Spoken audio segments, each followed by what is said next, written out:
like you. Be strong to hold the powers of the sun.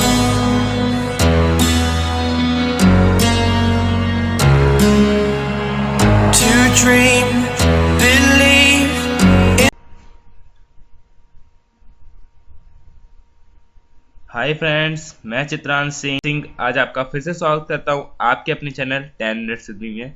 तो आज मैं आपको एक और सी प्रोग्राम बना के दिखाऊंगा और ये हमारी प्लेलिस्ट है सी प्रैक्टिस प्रोग्राम्स की। इसमें बहुत सारे पहले सी प्रैक्टिस प्रोग्राम्स पड़े हैं, मैंने बना के डाले हैं, वो भी आप चेक कर सकते हैं। तो आज का हमारा प्रोग्राम क्या है वो भी हम देखते हैं। सबसे पहले हम कोड ब्लॉक्स जो हमारी आईडी है जिसमें हम अपना कोड लिखते हैं वो ओपन कर लेते हैं। तो इसको हम ओपन करते हैं और मैं आपको बताता हूँ कि आज हम क्या बनाने वाले हैं। तो आज हम एक सिंपल सा प्रोग्राम बनाएंगे जिसमें हम क्या करेंगे, यूज़र से सबसे पहले तो एक वैल्यू एंटर कराएंगे, एक इंटीजर वैल्यू, और फिर हम यूज़र से एक इंटीजर वैल्यू एंटर कराने के बाद उसको चेक करेंगे कि वो प्राइम नंबर है या नहीं है। अगर है तो हम यूज़र को बताएंगे हाँ ये प्राइम नंबर है। जैसे ही मान लीजिए 7 है, 7 इज़ अ प्राइम नंबर, ऐसे हम लिख के प्रिंट कर देंगे। अगर नहीं है तो हम ऐसे प्रिंट कर देंगे, जैसे 8 है तो हम ऐसे प्रिंट कर देंगे 8 is not a prime number, ऐसे प्रिंट कर देंगे। तो चलिए बस हमको इतना सिंपल सा प्रोग्राम बनाना है और इसमें हम एक और नई चीज़ सीखेंगे कि हम कैसे यूज़र से पूछें, मतलब यूज़र से हम कैसे आस्क करें प्रोग्राम के अंदर कि आपको अभी प्रोग्राम को और चलाना है या फिर बंद कर देना है। मतलब जब हम कभी एग्जिट करते हैं, जैसे कि हम एग्जिट करते हैं अभी, तो एग्जिट करेंगे तो ऑटोमेटिकली एग्जिट कर देगी। जैसे हम कुछ काम कर रहे हैं इसमें तो हम एग्जिट करते हैं तो पूछता है कि आपको काम पे जारी रखना है, आपको काम अपना या फिर बंद कर देना है। तो वो हमको ऐसी डायलॉग बॉक्स तो नहीं, पर हमको एक सिंपल तरीके से कंसोल में पूछे प्रोग्राम हमारा कि आपको अभी फिर से इस प्रोग्राम को रीस्टार्ट करना है या फिर बंद करना है प्रोग्राम को पूरी तरीके से। तो हम बस इतना सीखेंगे। तो चलिए फिर स्टार्ट करते हैं हम अपना प्रोग्राम। तो यहाँ पे हम क्या करेंगे, फाइल पे जाएंगे, न्यू पे क्लिक करेंगे और एक एमपीटी फाइल पे क्लिक करेंगे। उसके बाद हम इसको सेव कर लेते हैं। कंट्रोल एस से भी सेव कर सकते हैं, जो हमारी की है कंट्रोल एस, उसकी सेव की शॉर्टकट की है कंट्रोल एस। और या तो आप यहाँ से फाइल पे जाके सेव फाइल पे क्लिक कर सकते हैं। ये हमने सेव फाइल पे क्लिक किया। यहाँ पे हम डाल देते हैं prime number NUMBER prime number dot C. ठीक है, अब हम उसको सेव कर देते हैं। अब हम क्या करते हैं, अपना प्रोग्राम लिखना स्टार्ट करते हैं। तो सबसे पहले हम अपनी हेडर फाइल्स इंक्लूड कर लेते हैं, जो कि हम अपनी प्री प्रोसेसिव डायरेक्टिव्स #include की मदद से करते हैं। तो चलिए फिर करते हैं अपना काम, #include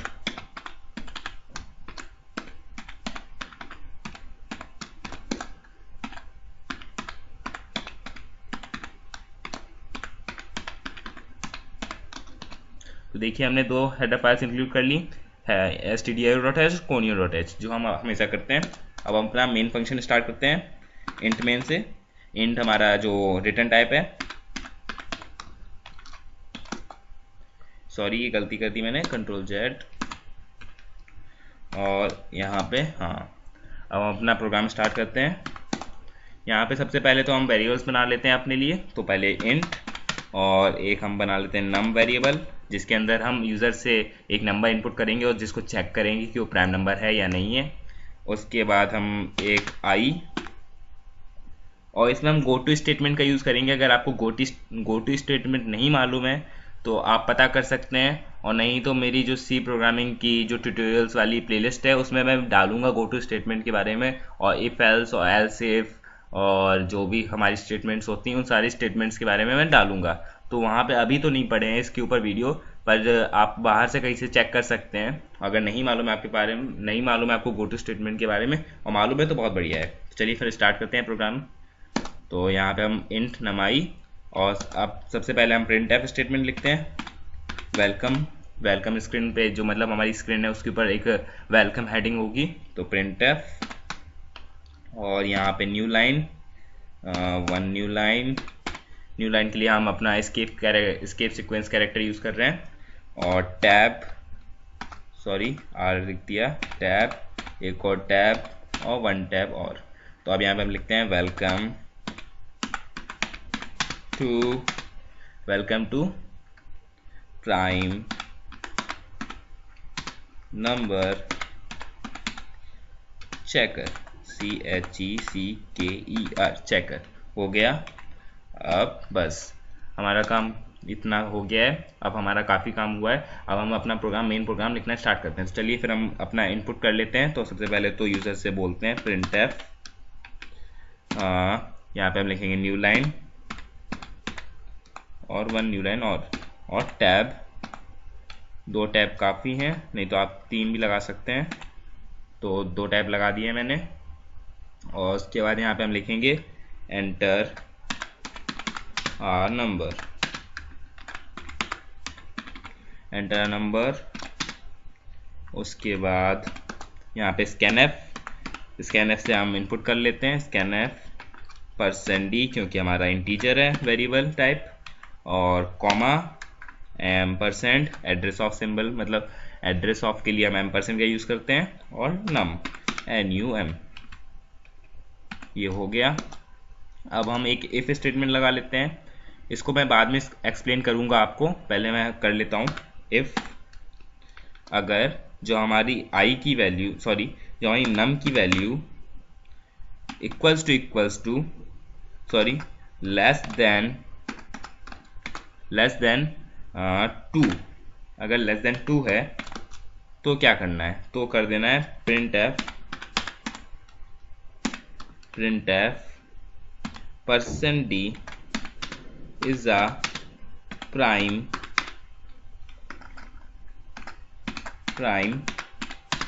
number,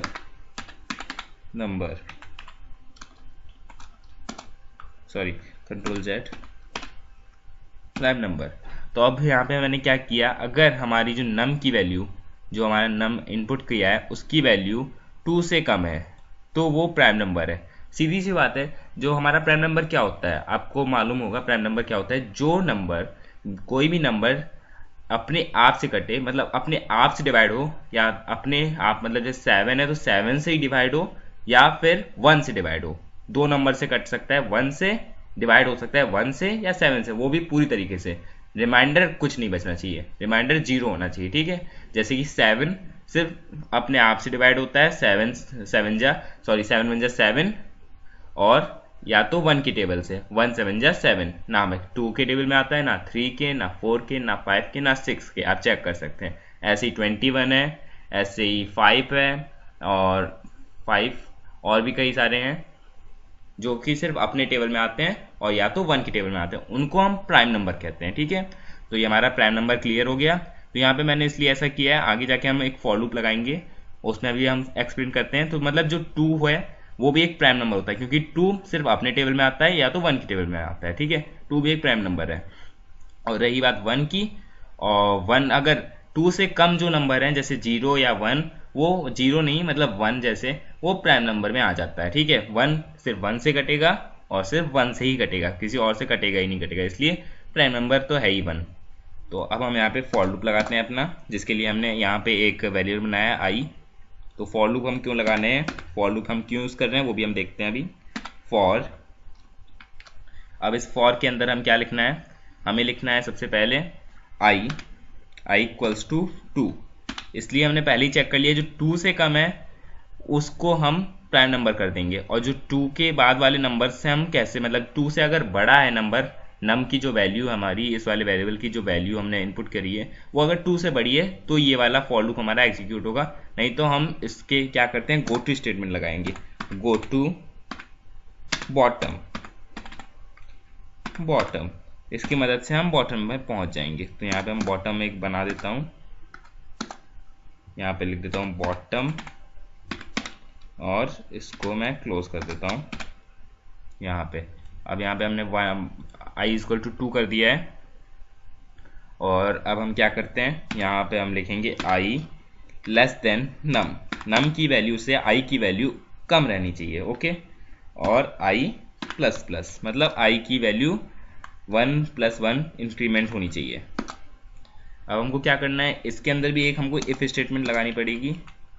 इफ अगर हमारे में क्या होता है, अगर जो हमारा नम है, नम को अगर हम डिवाइड करें i से, उसकी वैल्यू 0 आए, मतलब अगर हम नम को i से डिवाइड करें तो उसका जो रिमाइंडर बचे वो 0 हो, तो इसका मतलब है कि हमारा जो नम है वो प्राइम नंबर नहीं है, क्योंकि प्राइम नंबर क्या अपने आप से कटेगा या तो 1 से कटेगा। यहाँ तो 1 आई की वैल्यू 1 हो ही नहीं सकती, और जो नम है उसके बराबर वो पहुंच ही नहीं सकता। आई की वैल्यू एक कम ही रहेगी नम से, और 1 की वैल्यू वो तो 2 से स्टार्ट हो रहा है, इसलिए 1 तो होगा ही नहीं। और अगर डिवाइड हो जाता है किसी तरीके से नम आई से, तो इसका मतलब है वो प्राइम नंबर नहीं है। तो यहाँ पे हम इसी स्टेटमेंट को कॉपी कर लेते हैं और पेस्ट कर देंगे, कंट्रोल सी कंट्रोल वी, और इज द, सॉरी यहाँ पे मैंने ए नहीं लिखा, A is not a prime number, हो गया। अब मैंने यहाँ पे एक काम नहीं किया, न्यू लाइन लगाना पड़ेगा, न्यू लाइन टैब, इस जगह पे भी न्यू लाइन टैब, हो गया। अब क्या करना है, इसमें भी हम गो टू स्टेटमेंट का यूज़ करेंगे।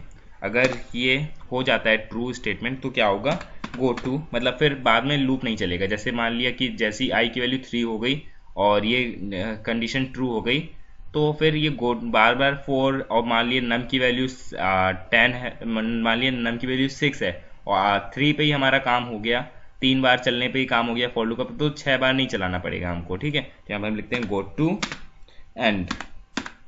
ये जो हमारा ये हिस्सा होता है ये वाला, ये हम कुछ भी लिख सकते हैं। यहाँ पे मैं अपना नाम भी लिख सकता हूँ, चैनल का नाम भी लिख सकता हूँ, कुछ भी लिख सकता हूँ, ठीक है। ये हमारा एक वेरिएबल की तरह होता है।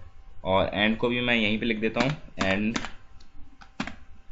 सॉरी यहाँ पे हमको कॉलन लगाना है और यहाँ पे हमको सेमी कॉलन। अब हमको क्या करना है, अगर ये फॉर लूप सक्सेसफुली पूरी तरीके से चल जाता है और ये एक बार भी सही नहीं होती, मतलब ये एक बार सही नहीं होती, तो क्या होगा, तो यहाँ पे गो टू स्टेटमेंट भी ट्रू नहीं होगी, मतलब गो टू स्टेटमेंट भी एग्जीक्यूट नहीं होगी और यहाँ पे नहीं पहुंचेगा। तो इसके बीच में हम क्या लिखेंगे, यहाँ पे हम लिख देंगे प्रिंट एफ, या तो इसको हम क्या करते हैं, इसी को हम ले लेते हैं, कॉपी कर लेते हैं, कंट्रोल सी, और ये हमको बोल देगा कि प्राइम नंबर है। ना तो ये मतलब ये 2 से लेके अपने बीच में अपने मतलब 2 और 7 है नम की वैल्यू, तो 2 से लेके 7 तक किसी से भी नंबर नहीं कटता है वो 7 नंबर, मतलब किसी से भी डिवाइड नहीं होता, तो ये वाली प्रिंटफ स्टेटमेंट हमारी ट्रू हो जाएगी। अब देखते हैं ये वर्क करेगा नहीं करेगा। यहाँ पे हम एक और स्टेटमेंट लगा लेते हैं, गेट सी एच। अभी इसको हम रन नहीं करेंगे, एक और काम कर लेते हैं हम। यहाँ पे हम लिखेंगे एक कैरेक्टर CAHR। मैंने आपसे बोला था कि हमारा प्रोग्राम ऐसा बनाएंगे इस बार हम, जो हमसे मतलब यूज़र से आस्क करेगा कि आपको अपना प्रोग्राम फिर से चलाना है या तो बंद कर देना है। नहीं तो हम अपना प्रोग्राम चलाते हैं तो क्या होता है, ये एक बार चलाते हैं, यूज़ करते हैं और फिर ऑटोमेटिकली हम एंटर मारते हैं, जैसे ही क्या होगा फिर वो बंद हो जाएगा। पर हमको ऐसा नहीं करना है इस बार, तो हम यहाँ पे लिखेंगे CH और एक हम प्रिंटफ स्टेटमेंट लगाएंगे। तो इसी को हम कॉपी कर लेते हैं और उसको एडिट कर लेते हैं अपने हिसाब से, कंट्रोल C कंट्रोल V। यहाँ पे हम लिखते हैं एक न्यू लाइन और लगा लेते हैं, न्यू लाइन टैब। यहाँ पे हम लिखते हैं कैन यू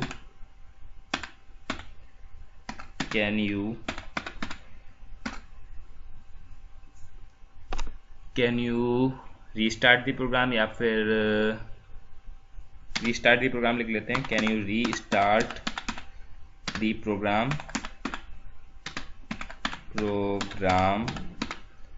और यहाँ पे हम लिख देते हैं program y equals to yes, मतलब अगर आप y लिखेंगे तो यस हो जाएगा। तो प्रोग्राम की मैंने स्पेलिंग गलत कर दी है, प्रोग्राम, और यहाँ पे हम इसको स्कैनर से स्कैन कर लेंगे। पर उससे पहले हम एक अपना एक क्या बोलते हैं मेथड यूज़ करेंगे या फिर फंक्शन यूज़ करेंगे, जिसके मदद से जो हमारी कैरेक्टर जो हमारा ये है इसके अंदर कुछ रफ वैल्यूज़ होती हैं पहले से, उसको साफ कर देगा। तो उसके लिए हमारे पास होता है एफ फ्लश, जो फ्लश कर देता है ख़राब वैल्यूज़ को, F flush LUSH, F flush STDIN, तो शायद यही था इसका नाम, हाँ STDIN, एफ फ्लश STDIN। मैं चेक कर लेता हूँ, मेरे पास पहले से इसका कोड लिखा है, तो देखिए एफ फ्लश STDIN, तो इसी को मैं कॉपी कर सकता हूँ, पर रहने दीजिए, एफ फ्लश STDIN। और यहाँ पे हम स्कैनएफ कर लेते हैं, स्कैनएफ, और स्कैनएफ यहाँ पे हम लिखते हैं %C, क्योंकि ये कैरेक्टर है हमारे पास, कैरेक्टर है इसलिए %C।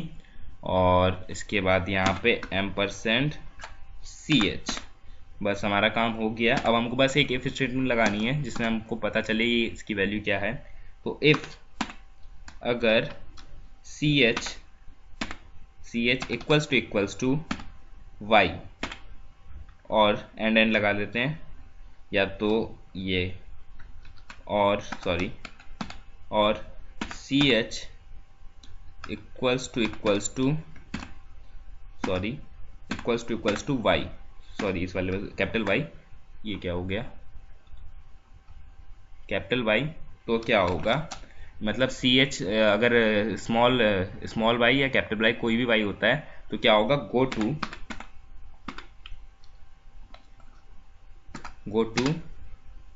टू स्टार्ट पे पहुंच जाओ। तो यहाँ पे हम स्टार्ट लगा देते हैं, एक स्टार्ट, और ये हो गया हमारा काम। अब देखिए वर्क करना चाहिए। तो चलिए फिर हम इसको रन और बिल्ड एंड रन करके देख लेते हैं। अगर कुछ एरर आता है तो इसको हम सही करते हैं। एक चीज़ हमने फिर से हम लोगों ने एक काम नहीं किया है, यहाँ पे हमने %D लगाया है, इसकी जगह पे हमको वैल्यू भी देनी पड़ेगी। तो चलिए फिर वो भी दे देते हैं। तो num NUM, इस जगह पे भी यही NUM, और इस जगह पे भी NUM। नहीं तो अभी क्या होता, %D की जगह पे एक रफ वैल्यू आके प्रिंट हो जाती। तो चलिए फिर स्टार्ट करते हैं अपने प्रोग्राम को और चेक कर लेते हैं। तो देखिए इसमें कोई एरर नहीं आया है, और ये बस अभी बिल्ड कर रहा है अपने प्रोग्राम को। तो थोड़ा सा इंतज़ार करते हैं।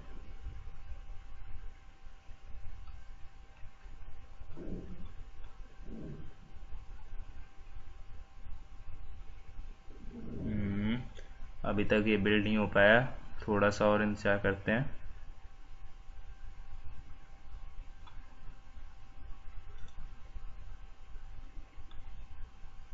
कुछ गड़बड़ हो रही है, ये चल क्यों नहीं रहा, ये पहले ही एग्जिट हो जाता है, क्या हो रहा है इसमें, कुछ गड़बड़ तो हो रही है।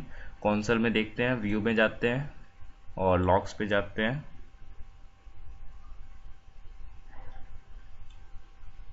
तो देखिए यहाँ पे अनडिफाइंड रेफरेंस टू प्रिंट, यहाँ पे प्रिंट हमने कहीं लिख दिया है printf की जगह पे, तो उसको हम सही करते हैं। printf, ये देखिए यहाँ पे हमने एरर किया है, ये बता नहीं रहा हमको। तो f, और क्या है एरर id1 एग्जिट। तो अब चलिए इसको बिल्ड एंड रन करते हैं। अब देखिए सही हो गया, हमने बस थोड़ी सी गलती कर दी थी। तो चेक करते हैं, 7 हमारा प्राइम नंबर होता है, तो चेक करते हैं 7 सही है या नहीं है।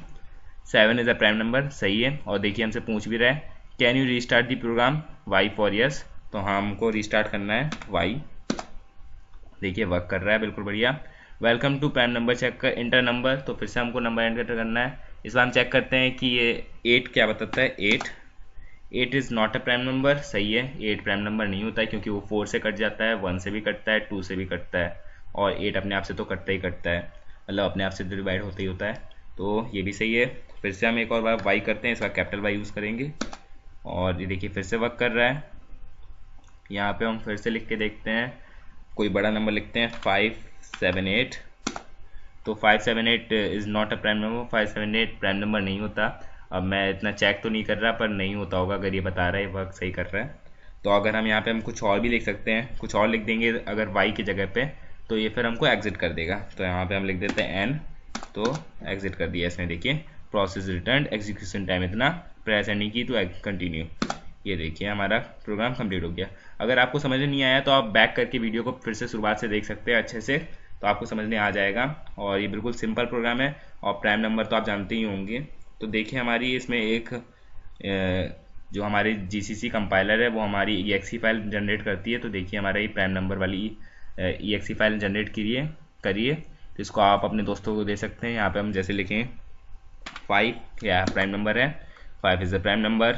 Y हमको फिर से देखना है, 21 देखते हैं इस बार। 21 प्राइम नंबर नहीं है, 21 सॉरी, मुझे मालूम नहीं था प्राइम नंबर नहीं है।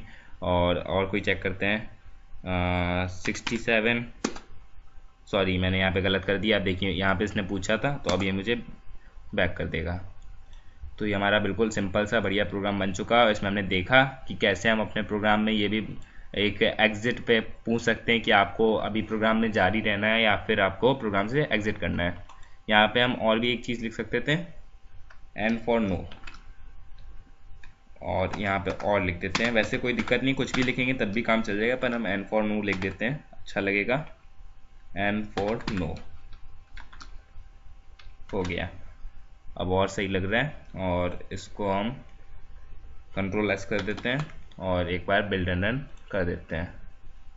तो यहाँ पे हम 6 N for no Y for yes, तो एन फॉर नो, और ये हो गया हमारा काम। तो सब बढ़िया चल रहा है। और अगर आपको आज का वीडियो पसंद आया हो तो हमारे चैनल को, इस वीडियो को लाइक कर दीजिए और अपने दोस्तों के साथ शेयर करें और उनको भी बताएं कि ये देखिए कितने बढ़िया बढ़िया प्रोग्राम्स यहाँ पे बना के दिखाते हैं। और जो हमारी सी प्रोग्रामिंग की प्लेलिस्ट है जिसमें मैं आपको शुरुआत से सिखा रहा हूँ, उसको भी आप सेव कर लीजिए, जिससे आपको आने वाले सारे वीडियोस मिलते रहें। और अगर अभी तक आपने हमारे चैनल को सब्सक्राइब नहीं किया है तो जल्दी से सब्सक्राइब करें। और मैं ऐसे ही अच्छे अच्छे वीडियोस डालता रहता हूँ ऑल टॉपिक्स पे। मैं प्रोग्रामिंग के ऊपर अभी बहुत सारे वीडियो डाल रहा हूँ, और भी मैंने कई सारे वीडियोस डाले हैं अलग अलग टॉपिक्स पे, तो वो भी आप देख सकते हैं। और बेल आइकन भी प्रेस कर दें जो उसके बगल में होती है, जिसकी वजह से आपको मेरे नए नए वीडियोस जो आएंगे उनकी सबसे पहले नोटिफिकेशन मिलती रहेगी। और बस आज के लिए इतना ही। और अगर आपको ये वीडियो पसंद आया हो तो मैं आपको फिर से एक बार बोल रहा हूँ, लाइक कर लीजिए। Thank you for watching this video. Meet you in a next video.